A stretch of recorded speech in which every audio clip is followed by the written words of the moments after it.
नमस्कार. Daily story चॅनलमध्ये तुम्हा सर्वांचे स्वागत आहे. आज आपण छान अशी स्टोरी पाहणार आहोत. तर चला वेळ न घालवता स्टोरीला सुरुवात करूया. मिस रीता, डीलनुसार तुम्हाला 6 महिने माझी बायको व्हावी लागेल.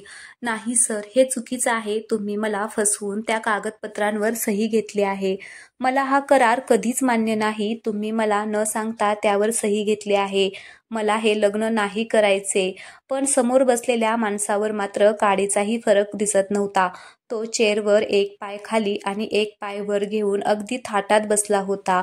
शिवाय रीताच्या एवढ्या विनवण्या आणि गिडगिडण्याचाही त्याला काहीच फरक पडत नव्हता. तो तोंडात चिंगम आणि चेहऱ्यावर हसू सोबतच ॲटिट्यूड ठेवून आरामात चेअरवर बसून हालत होता. मध्येच हात डेस्कवर ठेवत होता आणि त्या डॉक्युमेंट्सवरील सह्या रीताला दाखवत होता. रीताने पाहिलं आणि ती सरांच्या समोरच आता हात जोडून त्यांच्या पायाशी बसून रडत होती. सर प्लीज, सर मला खरंच नाही करायचे हे डील. प्लीज, मला घरातून सर्व काय बोलतील. घरातली मला सगळे काही बोलतील. त्यांना मी काय सांगू? आणि तुम्हाला तर माहिती आहे ना, काही दिवसातच माझं लग्नही ठरलंय. सर प्लीज, मला ह्या सगळ्यात नाही अडकायचे. Please sir. आता ती सतत सरांना प्लीज प्लीज सर असं म्हणत होते, पण सरांवरती मात्र काहीच काडीचाही फरक पडत नव्हता. रीता रडत होती. तिला काहीच समजत नव्हतं. पण एवढं रडूनही तो खुर्चीवरून उठला आणि म्हणाला, मिस रीता, याचा विचार तुम्ही करा. काय सांगायचं घरी ते. कारण जरी आता तुम्ही माझी बायको असाल तरी ते फक्त कागदापुरतंच आहे नातं. त्यामुळे माझ्याकडून काहीही एक्सेप्ट करू नका. मी फक्त तुमचा बॉस आहे. ह्या डीलच्या बदल्यात तुम्हाला किती पैसे हवेत काय, तर मी तयार आहे ते सगळे द्यायला. आणि तो उठून बाहेर निघून गेला. त्याच्या वागण्यावरून त्याला अजिबातच माणुसकी नाही असंच दिसत होतं. खूपच क्रूरपणे तो वागत होता रीताबरोबर. रीता मात्र भरलेले डोळे घेऊन तशीच बसून होती. कसंबसं स्वतःला सावरून मग ती बाहेर आली. ऑफिस सुटायचा टायमिंग झाला होता म्हणून तिने सगळं आवरून घेतलं होतं. तितक्यातच पुन्हा तिचा बॉस तिच्या टेबलजवळ येऊन म्हणाला, उद्या सकाळी ठरल्याप्रमाणे तुम्ही नाही आलात तर तुमचं घर आहे ना, त्याचे अजून हप्ते चालू आहेत ना, ते जप्त करायला सांगेल मी. तिला आता अजूनच धक्का बसला. तिच्या मनामध्ये जीव द्यायचा विचार सुद्धा आला. पण तिला मरूनही चालणार नव्हतं. गेल्या 5 वर्षापासून तिच्यावर जबाबदारी होती. सावत्र का असेना, पण तिची फॅमिली होती जी ती खूपच प्रेम करत होती तिच्या फॅमिलीवरती. रीता काहीच न बोलता बॅग उचलून ऑफिसच्या बाहेर पडली. बाहेर आली तशी तिच्या मनात विचारांचं काहूरच पडलं होतं. तिच्या मनात विचारांचं काहूर माजलं होतं. काय करावं? तसं तर घरच्यांना तिच्या असण्याने किंवा नसण्याने काहीच फरक पडत नव्हता.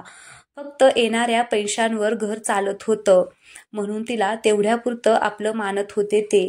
पण आता हे सगळं समजलं तर मात्र तिला टोमणे खाऊन खाऊन मरण यातना भोगायला लागणार होत्या. सावत्र आई तर संधी शोधत असायची, रीताची बदनामी करायची.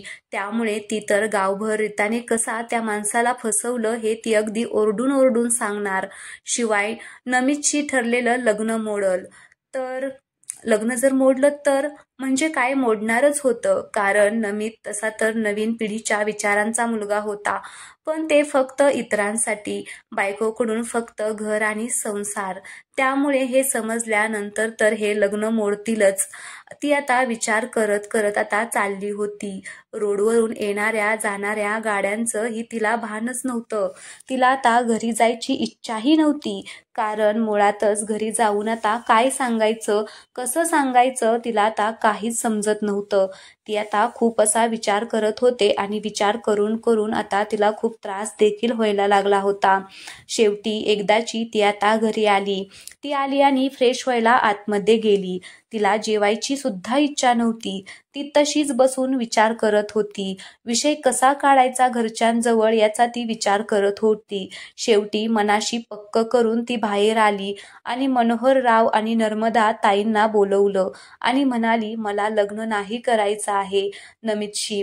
तिच्या बोलण्याने मनोहर राव आणि नर्मदा ताईंना धक्काच बसला. नर्मदा ताई पटकन म्हणाली, का? पण तू लग्नाला नाही बोलतेस. मग का आता माझ्या विशालचं ॲडमिशनचं काय? नमितराव तुझ्याशी लग्न झाल्यानंतर विशालच्या परदेशात शिकायला जाण्याचे पैसे देणार आहेत, माहिती आहे ना तुला? हो, पण तुला आमचं सुख कधी बघवतच नाही. या घरचे हप्ते पण ते भरणार आहेत. तुला कधीच काही नाही वाटत. फक्त स्वतःचा स्वार्थ दिसतो तुला. त्या रडून दाखवत होत्या. त्यांच्या बोलण्यातून काळजी तर दिसतच नव्हती. बस गप्प नर्मदा, आधी तिला विचार तरी काय प्रॉब्लेम आहे ते. अहो काय नाही, सगळी नाटकं आहेत फक्त. आजपर्यंत मी कधी तिला सावत्र नाही मानलं. हिच्यासाठी एवढं चांगलं स्थळ आणलं. मोहनराव नर्मदाला गप्प बसायला सांगतात आणि रीताच्या जवळ जाऊन मायेने तिच्या डोक्यावरून हात फिरवत विचारतात. आता रीताला मोहनराव तर खूप चांगलं प्रेम करत असतात, पण तिची सावत्र आई अजिबातच तिच्यावरती प्रेम करत नसते. तर त्या मायेने तिच्या डोक्यावरून हात फिरवत विचारत असतात की बाळा काय झालं आणि अचानक तू का लग्नाला नकार देतेस? तसं तर तुला कोणीही जबरदस्ती नाही आहे, तशी तर तुला कोणाचीच जबरदस्ती नाही आहे, पण तरी पण इतके दिवस झाले तेव्हा का नाही बोलली? काही झालं का तुझं? आणि नमितचं रीता काहीच बोलायला तयार नव्हती. ती फक्त रडत होती. तिला कसं सांगावं तेच समजत नव्हतं आणि त्यावर सहज कोणी विश्वास ठेवेल असं पण तिला वाटत नव्हतं. म्हणून ती म्हणाली की माझं प्रेम आहे. ते ऐकून तर अजूनच धक्का बसला तिच्या बाबांना आणि नर्मदाताईला पण. नर्मदाताई तर लगेच उठल्या आणि तसं तिला मारत होत्या आणि म्हणाल्या, नालायक, तोंड काळ केलं असेल कुठेतरी जाऊन, म्हणूनच आता अशी बोलत आहे. खरं खरंच सांग, काय केलंस? किती दिवस झाले? तुझी आई गेली तेव्हाच तुला ढकलून द्यायला पाहिजे होतं विहिरीत, म्हणजे आज ही आमच्यावरती वेळच आली नसती. रीता मात्र रडत होती. तिला खूप रडायला येत होतं. तिला आता जीवावरच आलं होतं. ती हुंदके देऊन देऊन रडत होती. मनोहरराव स्तब्ध उभे होते. त्यांना काय करावं तेच समजत नव्हतं, पण रीताला काहीही करून त्यांना सांगणं भागच होतं. म्हणून ती म्हणाली, आम्ही उद्याच आता लग्न करायचं ठरवलेलं आहे देवळात. तिने सर्व सांगितलं आणि रूममध्ये निघून गेली. तिने धाड करून दरवाजाच लावून घेतला. खूप तिला वाईट वाटत होतं. तिला समजून घेणारं तिचं असं सख्खं कोणच नव्हतं त्या घरामध्ये. खूप अशी ती रडायला लागलेली होती. रीता रूममध्ये बसून खूप रडत होती. ती खोटं बोलली होती, पण तिच्या मनात विचार होते. सरांनी माझ्यासोबत असं का केलं असेल? मी पण न बघता पेपर साईन केले. मी पण न बघताच पेपर साईन केले. ती देवाकडे बघत होती आणि हात जोडत सांगत होती, देवा, हे सगळं काय चाललंय माझ्यासोबत? दरवेळेस मीच का? खरंच एवढी वाईट आहे का मी? रडत रडतच ती आता तिथे झोपूनच गेली. सकाळी जाग आली तेव्हा फ्रेश होऊन ती किचनमध्ये गेली. नर्मदाताई अजूनही आदळापट करून राग व्यक्त करत होत्या. ती आली तसं लगेच त्यांनी तिला टोमणे मारायला सुरुवात केली. त्या मोहनरावांना म्हणत होत्या, मी बोलली होती तुम्हाला, ही मुलगी एक दिवस आपलं नाक कापेल. बघा तेच झालं. पण तिला बघा काहीच नाही त्याचं. मॅडम मस्त चहा पिते. नर्मदाताईच्या बोलण्याने तिला पुन्हा रडू आले. म्हणून तिने ओतलेला चहा तसाच ठेवून आतमध्ये निघून गेली. खूप अशी ती रडत होती. चहा सुद्धा नर्मदाताईने तिला सुखाने पिऊन दिलेला नाहीये. आतमध्ये आली आणि दरवाजा लावला. इतक्यातच फोन वाजला. तिने तो उचलला. तसंच समोरून आवाज आला, ठरल्याप्रमाणे भेट. नाहीतर असं म्हणताच तिने लगेच करून उत्तर दिले आणि फोन कट केला. मग तिला अजूनच अनावर झालं. तिने फोन साईडला फेकला आणि खूप अशी रडू लागली. पण काहीही करून तिला आता ते करणं भागच होतं. तिने पाहिलं 11 वाजता आलेलं, 12 वाजता तिकडे पोहोचायचे. 11 वाजत आलेत आणि आता 12 वाजता तिकडे पोहोचायचे होतं. ती कशी बशी आता रेडी झाली आणि बाहेर आली. तिला नवरीच्या वेशात बघून नर्मदाताईंना अजूनच राग आला.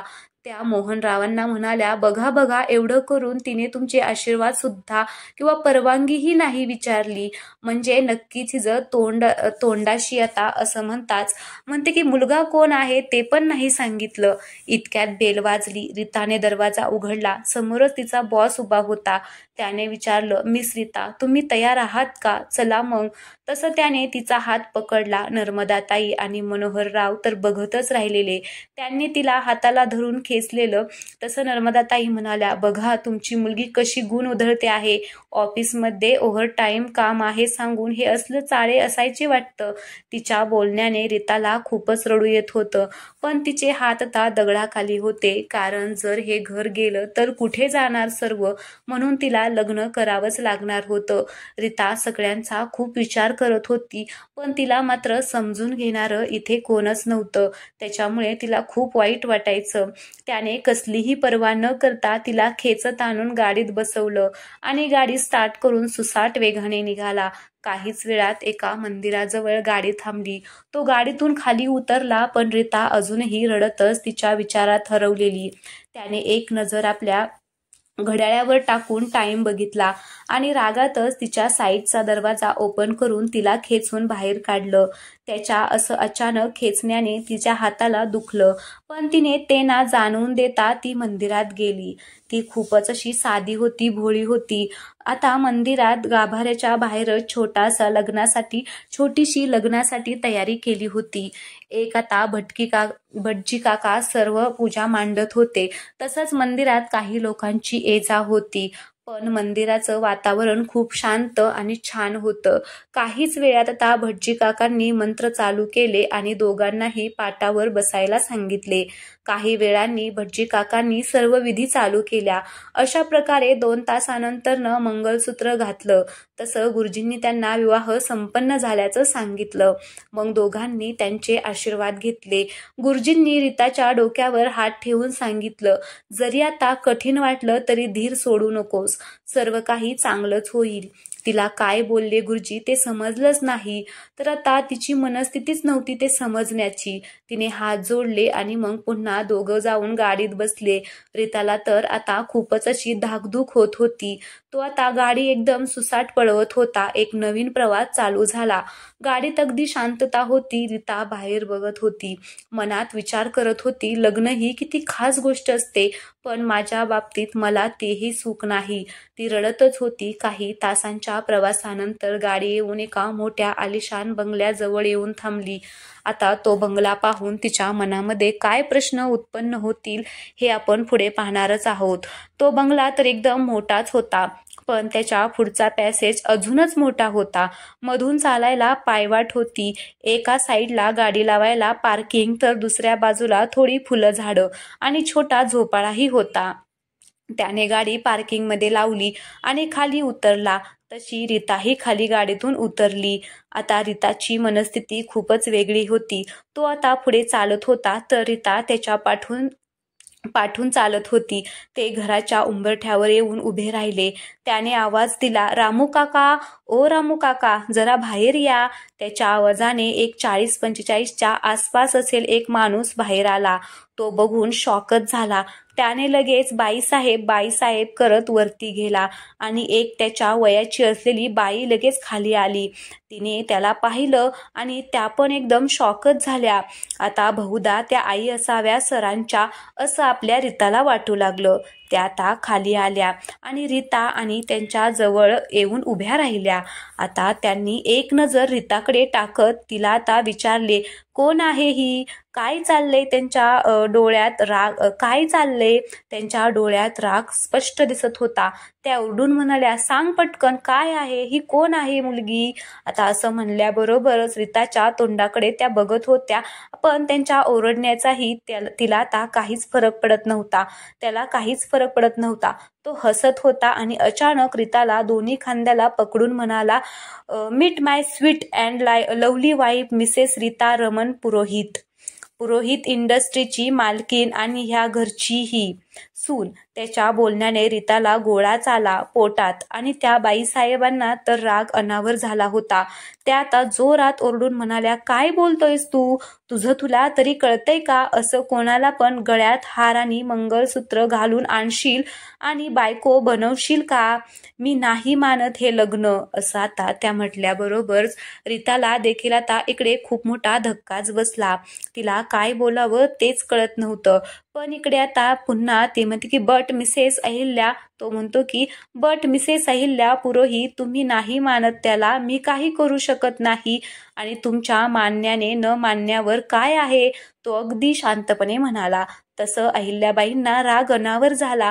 त्या रीताला पकडून घराबाहेर काढायच्या विचारात होत्या की लगेचच रमणने त्यांचा हात अडवला आणि म्हणाला, डोंट यू डिअर. त्याच्या डोळ्यात राग दिसत होता.